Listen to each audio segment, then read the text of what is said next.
सबसे पहले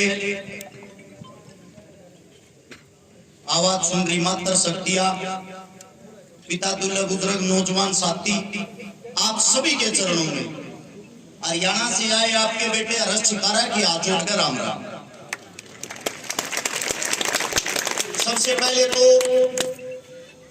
शायद मेरे बुजुर्गों को नहीं पता हो मैं कौन हूं, थोड़ा अपने बारे में बता दूं। भाई साहब जैसे अभी जिक्र कर रहे थे पंकज भाई, मैं एक गरीब किसान का बेटा हूं। मैं छोटी सी उम्र का था, 7 साल का, जब मेरी माता जी की मृत्यु हो गई थी। मेरा दादा गुजर गया था, मेरी दादी गुजर गई थी, और जो मेरी माता जी की मृत्यु का कारण था वो सिर्फ 50,000 रुपए ना होने के कारण हॉस्पिटल के बाहर ही मेरी माता जी ने तड़प तड़प के दम तोड़ दिया। उस वक्त मैंने ये सोचा था अगर कभी मैं अपने पैरों पे खड़ा हुआ मैं किसी बहन बेटी को तड़पते हुए नहीं देखूंगा। और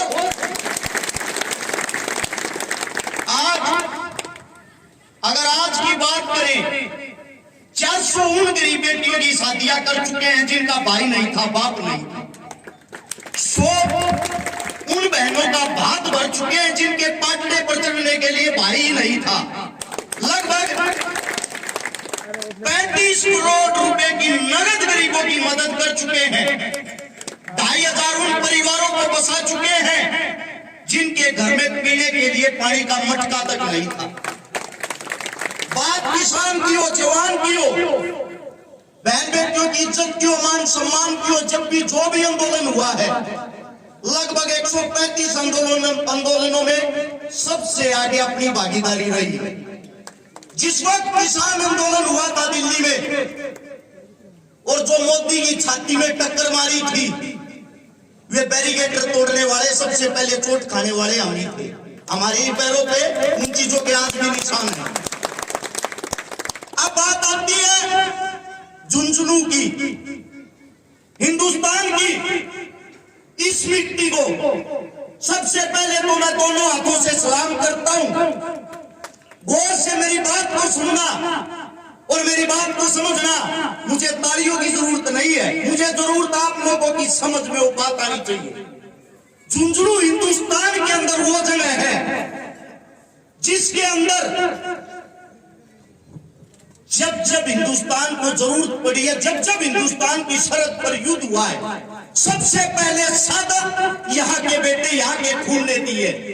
मैं मेरी मातृ शक्तियों को सबसे पहले सैल्यूट करता हूं। इनकी कोख से वो वीर योद्धा निकले। आप सभी साथियों को बता देता हूं, 62,000 फौजी देश सेवा देकर रिटायर हो चुके हैं सिर्फ झुंझुनू के। 45,000 जवान हाल फिलहाल देश सेवा दे रहे हैं, फौजी है।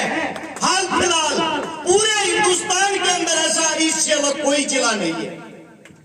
अब आप सभी साथियों को बता देता हूं, 460 जवान अकेले इस जिले के शहीद हो चुके हैं। हर गांव में आपको मंदिर मस्जिद मिले ना मिले, एक जवान के शहीद की प्रतिमा जरूर मिलेगी। ऐसे नहीं भाई, मैं चाहता हूं झुंझुनू के नाम की जोरदार तालियां होनी चाहिए एक बार। अब बात आती है सरकारों की, चुनाव की। मेरे बड़े भाई साहब की बात बाद में करूंगा। सबसे पहले राजस्थान के अंदर सिर्फ 2 ही पार्टियां राज कर रही है, एक बार कांग्रेस, एक बार भाजपा। दोनों की सच्चाई क्या है वो आप लोगों को कोई नहीं बताएगा, क्योंकि लोग सच बोलने से डरते हैं। उनको पता है सच बोलने के बाद ये ताकतें आप लोगों को मरवा देंगी। लेकिन मेरा मानना यह है, इंसान जब तक जीवित है उसको सच ही बोलना चाहिए। मौत कल आती चाहे आज आ जाए। कांग्रेस पार्टी का जिक्र आते ही ये चर्चा होती है कि इन्होंने 70 साल देश को लूटा। ये बिल्कुल गलत है, ये बिल्कुल गलत है। आप लोगों को वो काला सच बताता हूं जो आप लोगों को पता नहीं। कांग्रेस पार्टी की स्थापना कब हुई थी? 1885 में। हम आजाद कब हुए? 1947 में। यानी कि आजादी से 63-64 साल पहले से ये हमारा खून चूस रहे हैं। ये कभी गुलाम थे ही नहीं। कांग्रेस पार्टी बनाई किसने? एक अंग्रेजी अधिकारी था, कलेक्टर साहब, जिसका नाम था A.O. ह्यूम। इटावा यूपी के अंदर कलेक्टर था। 1857 की क्रांति में नौकरी कर रहा था। जब हमारे क्रांतिकारियों ने 1857 की क्रांति शुरू की, हमारी माता बहनों की घाघरी पैर कबोए और हमारे मनसा में तो लोग बात ज्यादा वो घाघरी पैर लिया चोर ने 1882 में रिटायर हो गया नौकरी पे। उसके दिल दिमाग में ये आ गया तो हिंदुस्तानियों ने बताओ तो ऊपर का बुढ़ा हो गया, रिटायर हो गया। 85 में उसने कांग्रेस पार्टी बना दी और कांग्रेस पार्टी बना के हमारे बीच में लूटपाट शुरू कर दी। ये तो कभी गुलाम थे ही नहीं। ये कहां से गुलाम थे? ये तो हमारे को जब से लूटते आ रहे हैं। अंग्रेजों के साथ मिलकर इन्होंने सरकार चलाई, अंग्रेजों के साथ मिलकर इन्होंने हमारे ऊपर करूरता की। वो करूरता क्या? किसानों पर कर लिया जाता था, हमारी बहन बेटियों को। इस सभा में बताते हुए शर्म आती है, जब हम कर देने से मना कर देते थे, कर देने के लिए हमारी औकात नहीं होती थी, हमारी बहन बेटियों को हमारी आंखों के सामने नग्न अवस्था में करके ये करूर हत्यारे अंग्रेज कोड़े मारते थे, कोड़े। और इनकी साथ राज्य में जो सरकार चलाती थी वो आप लोगों की कांग्रेस सरकार थी। वो कांग्रेस सरकार उस जुल्म में बराबर की भागीदारी करती थी और हमारी बहन बेटियों को नग्न अवस्था में जब तक पीटा जाता था, जब तक पीटते पीटते उसकी मृत्यु नहीं हो जाती थी। एक बाप के सामने उसकी बेटी को नग्न अवस्था में करके पूरे गांव का चौगटा कटवाया जाया करता। ये हालात थे इस देश के। उनसे जिन्होंने आजादी दिलवाई उनको कांग्रेस ने क्या दिया? पंडित सुभाष चंद्र बोस 1938 में कांग्रेस पार्टी का अध्यक्ष था, जिनको आज तक नेताजी के नाम से जाना जाता है। सबसे पहले उसी नेताजी को पार्टी से बाहर निकाला गया। 1947 में जब हम आजाद हुए, जिन्होंने हमारा संविधान लिखा, बाबा साहब भीमराव अंबेडकर। आप लोगों को बता देता हूं, जब नेहरू ने मंत्रियों की लिस्ट बनाई उसमें बाबा साहब का नाम नहीं था। गांधी ने पूछा, अरे बाबा साहब का नाम क्यों नहीं लिखा? कैसी बात करते हो, वो दलित है, उसका नाम लिखेंगे मंत्री पद में। जब गांधी ने कहा, अरे मूर्ख, तेरे को असली औकात का नहीं पता, हिंदुस्तान के अंदर 65% जनता दलितों की है, दलित इस देश के असली राजा है। अगर उन्होंने विरोध कर दिया कहां से सरकार चलाएगा? तब डरते हुए इंसान ने बाबा साहब का नाम लिखा और उसको न्याय मंत्री बनाया गया। इन्होंने हर चीज के साथ समझौता किया, समझौते से सरकार चलाई। ये है कांग्रेस की हकीकत। फिर इसके बाद आती है आपकी भारतीय जनता पार्टी। उसको भारतीय जनता पार्टी ना कहते हुए भारतीय जुमला पार्टी कह सकते हो। उन लोगों ने क्या किया? उन्होंने देखा कि आप लोग एक हिंदुत्व का नया मुद्दा पकड़ लो, भाई को भाई से लड़वा दो। जब 1857 की क्रांति में 93,000 हमारे देश के जो जवान क्रांतिकारी शहीद हुए, उनमें से 63,300 मुसलमान भाई थे। उस वक्त हमारे देश में हिंदू मुसलमान नहीं था। फिर आजादी के बाद हिंदू मुसलमान कहां से आ गया? आपके बीच में लेके आई भारतीय जनता पार्टी। उसकी हकीकत क्या है? अब बात करना किसी भी बीजेपी के नेता से, नेताजी शिक्षा, स्वास्थ्य, रोजगार के बारे में बताओ। आपने कोई स्कूल खोला नया? आपने कोई कॉलेज खोला? आपने कहीं कोई शिक्षा की बात करी? आपने किसी बच्चे को सरकारी नौकरी दी? तुरंत आपको बोलेंगे तो देशद्रोही, इसको भगाओ यहाँ से। उनका एक ही काम है, आप शिक्षा की बात करोगे वो आपका मुंह घुमा के ये कहेंगे, ये देखो हिंदू तो खतरे में है, मुसलमान कभी आपको जान से ना मारते। अरे मुसलमान हमारे वो भाई हैं। इंडिया गेट के ऊपर जाकर जब आप शहीदों की लाइन देखोगे, अगर एक नाम हिंदू का मिलेगा तो दूसरा मुसलमान का मिलेगा। आप लोगों को सिर्फ लड़वाने भगाने मरवाने के लिए आते हैं। सच बताएं, आज तक क्या किसी नेता मंत्री के बच्चे ने आज तक कहीं भी बॉर्डर पर किसी आंदोलन में कोई कुर्बानी दी है? सिर्फ आप लोगों को क्यों लड़वाते? आप लोगों के बच्चे क्यों शहीद होते? पुलवामा हमला हुआ, वो हमला नहीं, वो साजिश थी। जो वहां के उस टाइम के चीफ थे श्री सत्यपाल मलिक जी चीख चीख कर कह रहे हैं वो हमला नहीं, वो साजिश थी। उसी वक्त उन्होंने मोदी साहब को कहा, मोदी साहब ये हमला नहीं, ये साजिश है। उसको ये बोला चुप होके बैठ जा वरना तेरे को भी मरवा देंगे। और इनके अभी नू मेवात के अंदर हिंदू मुसलमान करवाया गया, वो तो आप जैसे बुद्धिजीवों ने कामयाब नहीं होने दिया, वरना वहां भी खून की नदियां बहा देते ये लोग। इनकी लड़ाई, इनका भोजन सिर्फ और हिंदू मुसलमानी से ज्यादा कुछ नहीं। इस वीडियो को सेव रख लेना, आप लोगों को बता देता हूं, इनका कोई भरोसा नहीं। चुनाव जीतने के चक्कर में क्या पता कौन से मंदिर पे अपने आप ही बम बगाकर ये बोल देंगे मुसलमानों ने हमला किया। ये है हिंदू और मुसलमानों को भगाने का भकलाने का तरीका। ये तो थी कांग्रेस और बीजेपी। अब बात आती है आप लोगों की, आप लोग कौन हो? आप लोग आज तक आगे क्यों नहीं बढ़े? मेरे देश का जवान आगे क्यों नहीं बढ़ा? दलित, किसान, कनेरा, मूल निवासी, आदि निवासी आज तक आगे क्यों नहीं बढ़े? आज तक आप लोगों के बीच में छुआछूत की बीमारी क्यों है?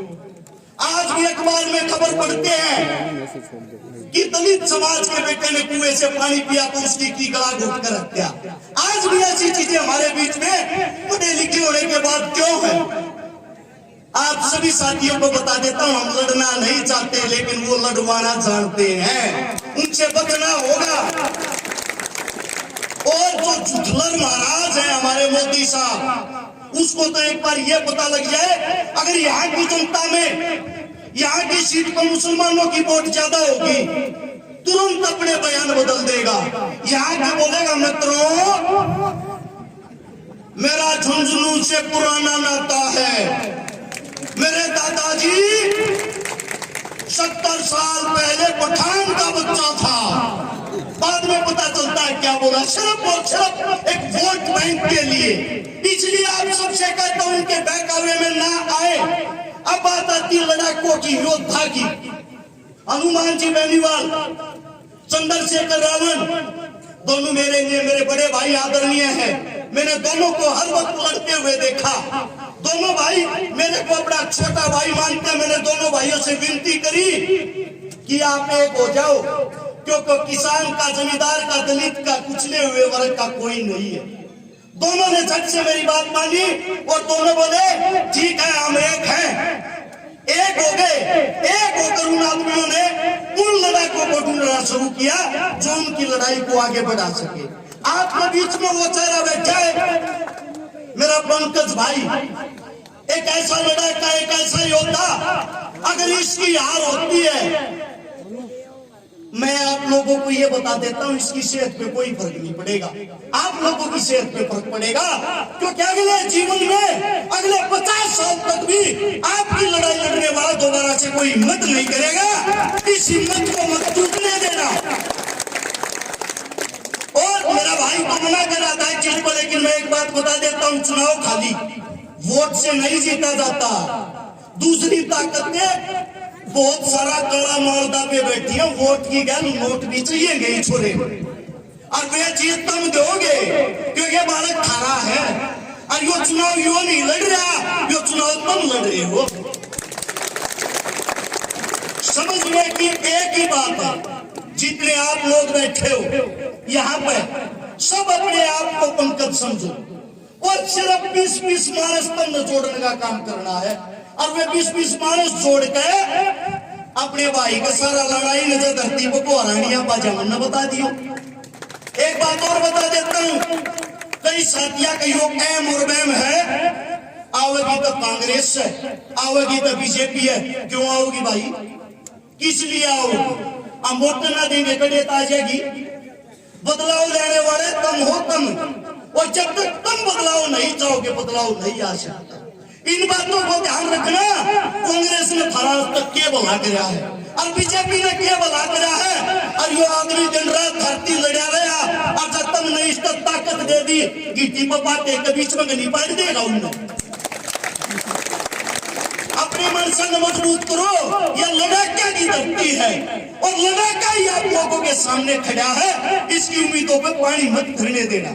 आप सभी साथियों से इतनी विनती करता हूँ, जितना अंगापन लाओगे थाले तो डबल आंगा मैं लाऊंगा मेरे भाई की। एक हो जाओ, जब कोई विजय होगी ना तो होगी नहीं। इस बात में आज समझ लेना या कल समझ लेना। जब तक समझोगे नहीं, जब तक एक नहीं होगे, आप लोग आगे नहीं बढ़ सकते। उनके बहकावे में मत आना। उनके पास खाली बातें हैं। राजा घराने का आदमी क्या करता है, हमारे बीच में होगा, चार झूठ बोलेगा, हम तो बढ़ रहे हैं, इतनी वोट खरीद ली, इतने रुपये बांट दिए, इतनी दारू बांट दी। जो वोट खरीदेगा, जो दारू बांटेगा, वो तुम्हारा कैसे भला करेगा? वो उनसे 100 गुना पैसे कमा के जबपुर अपने आराम से अय्यासी करते हैं। वे अमीर इंसान है। आप मरते रहो, आप लोगों से उन्हें कोई लेना देना नहीं। इस परंपरा को बदलना पड़ेगा। जब तक जवान का बेटा, किसान का बेटा, दलित का बेटा उस कुर्सी पर नहीं बैठेगा, तब तक आप लोगों के काम नहीं होंगे। आप सभी साथियों ने इतने प्यार से मेरी बात सुनी, आप सभी साथियों का धन्यवाद। और एक जोरदार नारा लगाएंगे, इंकलाब जिंदाबाद का। मैं बोलूंगा इंकलाब, आप सभी साथी बोलोगे जिंदाबाद। और ये आवाज झुंझुनू के कोने कोने तक सुननी चाहिए, ताकि सभी को पता लगे कि किसान और जवान के बेटे इकट्ठे हो रखे हैं। तैयार हो? इंकलाब! इंकलाब! इंकलाब! धन्यवाद आप सभी साथियों।